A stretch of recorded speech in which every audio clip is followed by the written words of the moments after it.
So this weekend we are continuing our look at Exodus. We began our summer sermon series yesterday, and we are going to continue that. Now the word Exodus actually refers to a large group of people moving, and it comes from this story. This story is the grand story of the Hebrew people moving from Egypt to the Promised Land. And it's a story that actually encompasses more than just the book of Exodus. But it starts in this book. Now, last time we talked about Moses as a child and his growing up years. We learned about some unlikely heroes who arose, such as the Pharaoh's daughter, Moses' mother and sister and midwife, amongst others. We learned about how they all defied the orders of the Pharaoh so that Moses would live. And then when Moses grew up, we learned about how he killed a slave master, and then he was considered to be a murderer and a traitor by Egypt, and so he ran away. And that's where we left him. We left him running away from Egypt, going out into another place. And so we're going to start right where we left off. Moses is in the wilderness. He is a fugitive, you could say, and he is in a land called Midian. And so Moses goes to this well, and he is just resting at the well, and then the story introduces us to a new family. We hear about the priest of Midian and his 7 daughters. Oftentimes, not always, but oftentimes you will see 7 daughters, or the number 7 in the Bible. It's a very significant number, and it's considered to be the number of perfection or completeness. And you'll see that often as a theme in biblical storytelling. Now, the priest of Midian, his name is somewhat of a mystery because actually, depending on where you look in the Bible, he has 3 different names. So even there's a different name even between Exodus 2 and Exodus 3. So in some places his name is Raul, in some places his name is Habab, and in some places his name is Jethro. So chances are most scholars do not have reason to believe that he had 3 names that he was known by. We know that sometimes people have more than one name that they're known by, like Peter, the Apostle Peter was also known as Cephas. We know that many of the disciples had more than one name, but it's just not very likely that this person had 3 names that he was known by. And so scholars look at things like that, and they look at other clues, such as the idea that, the mountain where Moses receives the 10 Commandments. We think of it as Mount Sinai. It's also called Mount Horeb, depending on where you're reading in the Bible. And so that's interesting too. Not that a mountain can't have more than one name. But many people look at things like that, and some of the things that we talked about in the series in Genesis, and they say that, there's probably more than one version of these stories that were spliced together into their current form. So that's just another clue that we see there, that could be the case. So in any case, these daughters of the priest come to the well to get some water, but then there's some shepherds that are not wanting them to get water. And so Moses saves the day. He defends them against the shepherds, and then he helps get them their water. And as a result, Moses is invited to the priest's home to have some time to hospitality. And he ends up settling there. He ends up staying there with the family and also marries one of the daughters, Zipporah. And so he really kind of begins a new life, completely separate and different than his first life. This is kind of like Moses 2.0, the shepherd. He grew up in the upper class of Egypt, and yet now he's living a much simpler life, a much quieter life, completely separate from everything he had known before. He probably thought that this is how he would spend the rest of his life as a shepherd, and he probably would have been happy with that. But we know that's not the end of the story. As he's leading his flock, he ends up at Mount Sinai, or as it calls it in this part of the scripture, Mount Horeb. And he goes to this mountain and he sees a burning bush that's not burning up, right? Many of you know this story. He sees this burning bush that's not burning up, and so he knows that there's some kind of divine presence. What exactly it is, he knows not, because he doesn't really know much about the God of the Hebrews. Neither do most of the Hebrews, for that matter. After after 400 plus years of slavery, much of their earlier history would have been lost. Probably not all of it, but for most Hebrews in those days, they would have known little to nothing about the God of the Hebrews from the time before slavery. And so Moses knows that there's some kind of a deity, a God that's present in this burning bush, and so he knows that this is a special moment. And of course we know that this is a special moment too, because this is when Moses is called. God calls Moses to free the Hebrew people from this 400 plus year institution of slavery and bring them to this promised land. Quite a task, a lifelong task. This is going to take the rest of his life.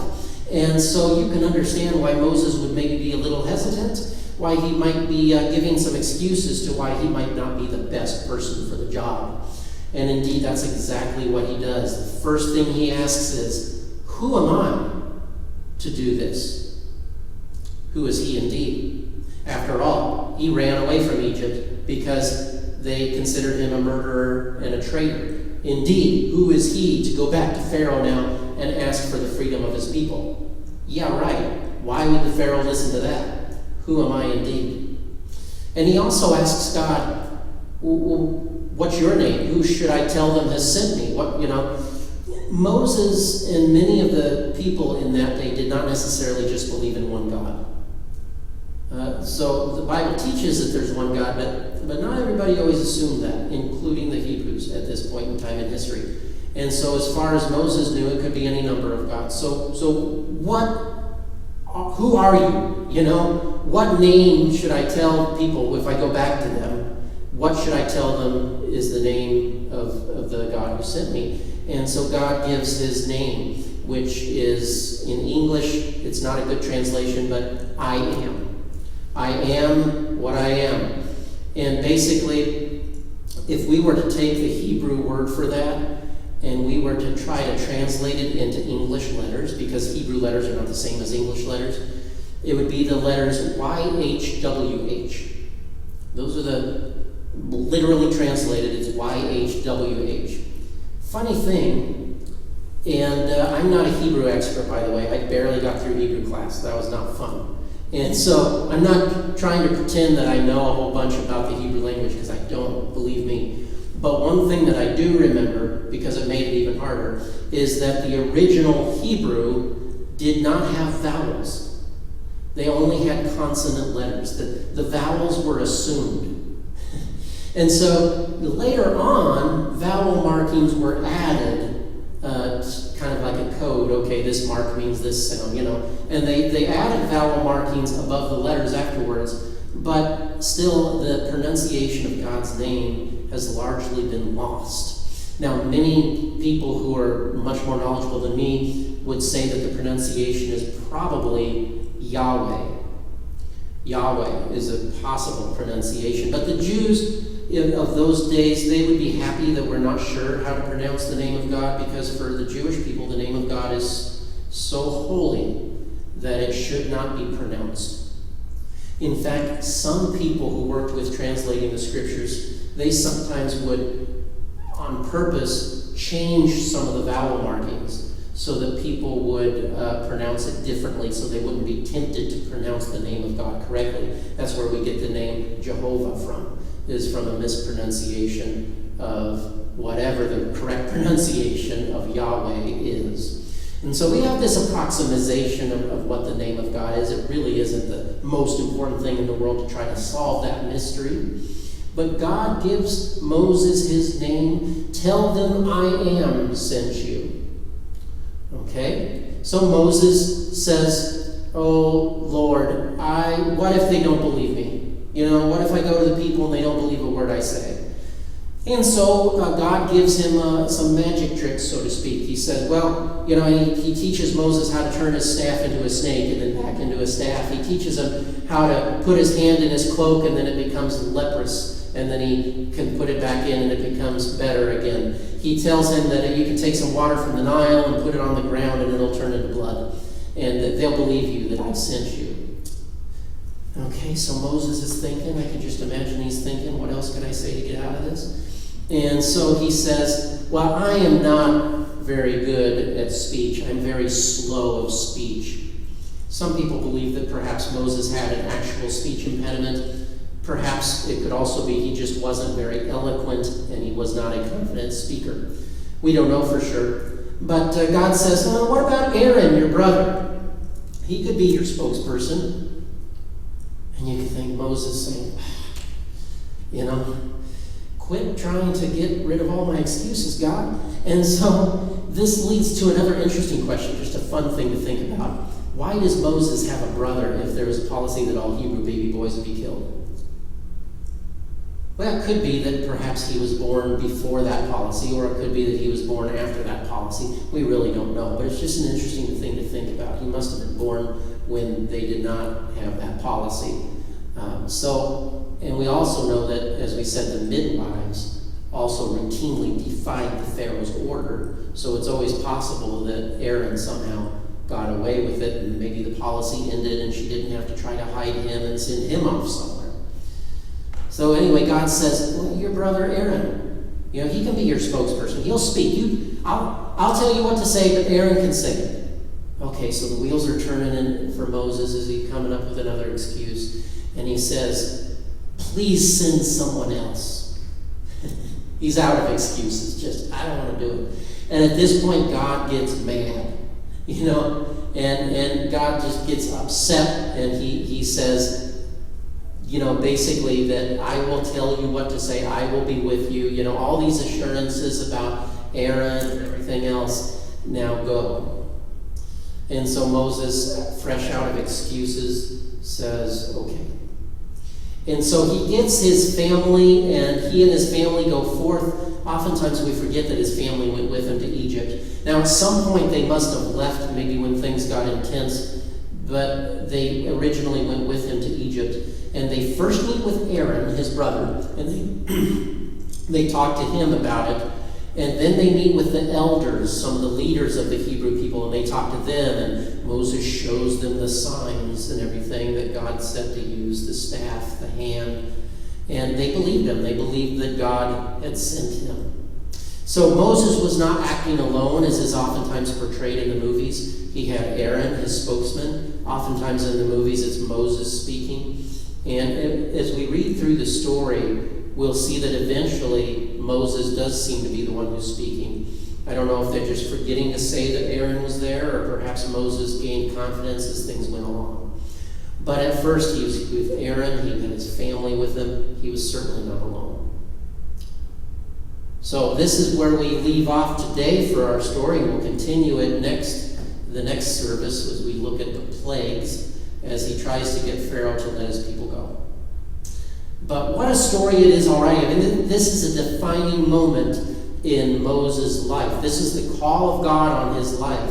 And we can perhaps understand why he would hesitate and why he would give all of these excuses. He probably, as I said, he probably thought that he was going to be living in Midian forever. He probably thought that his new life as a shepherd is what it would be forever, and he would have been fine with that.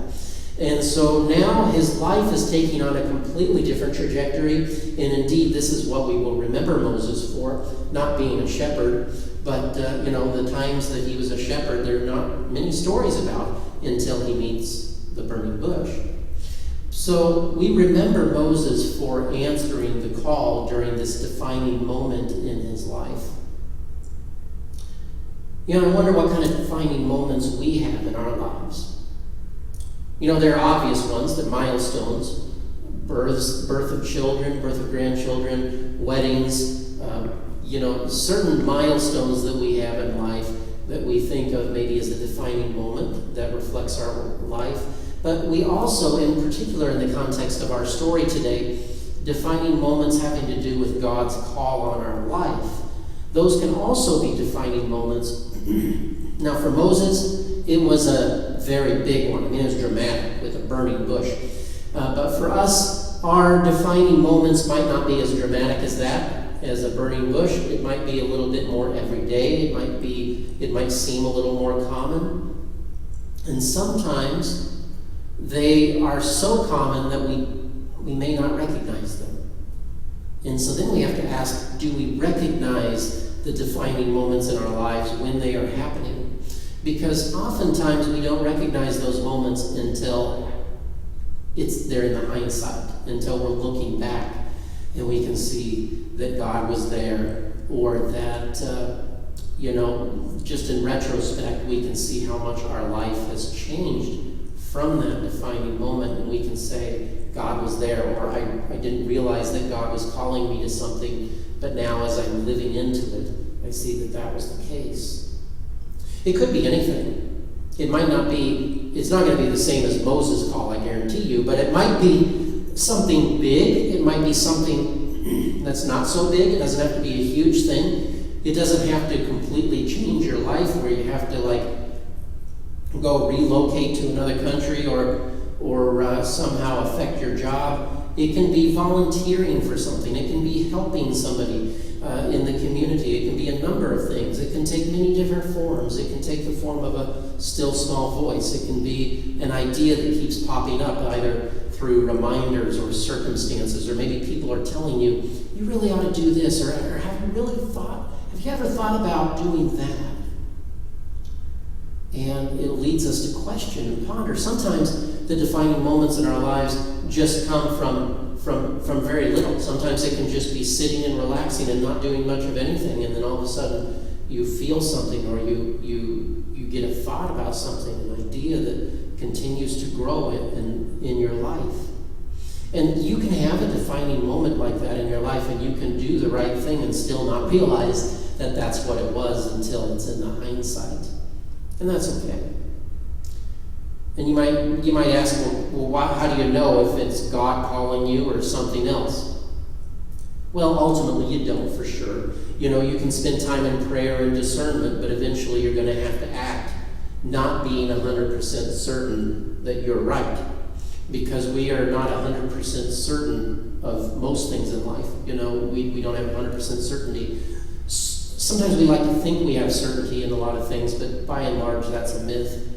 We might be pretty certain, but 100% certainty, especially in matters of faith in God's calling in our life, oftentimes we have to live it out before we really know.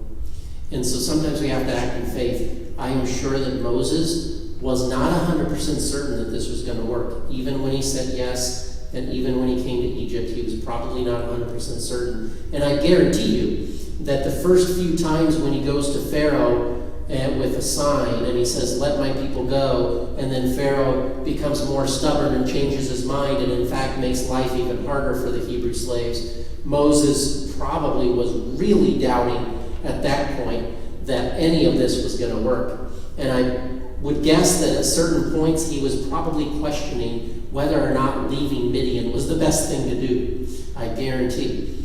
But that's okay. Moses continued to do the right thing, and he continued to work. And sometimes that's what it means to live out God's calling, as we mentioned last week, doing the right thing with whatever is in front of you. You might not have that burning bush experience like Moses had, where you say, yeah, that was definitely God, and now I know exactly what I need to do.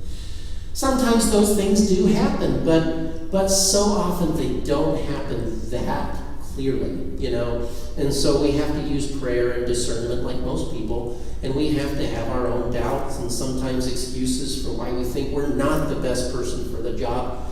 But nonetheless, if we continue to do the right thing with what's in front of us, if we continue to try to live for God and to be open to those possibilities that God may be speaking to us in what we may only find out later was a defining moment, then we are going to follow that call of God in our life. And we might sometimes zigzag instead of following a straight line, but God is going to continue to lead us and guide us.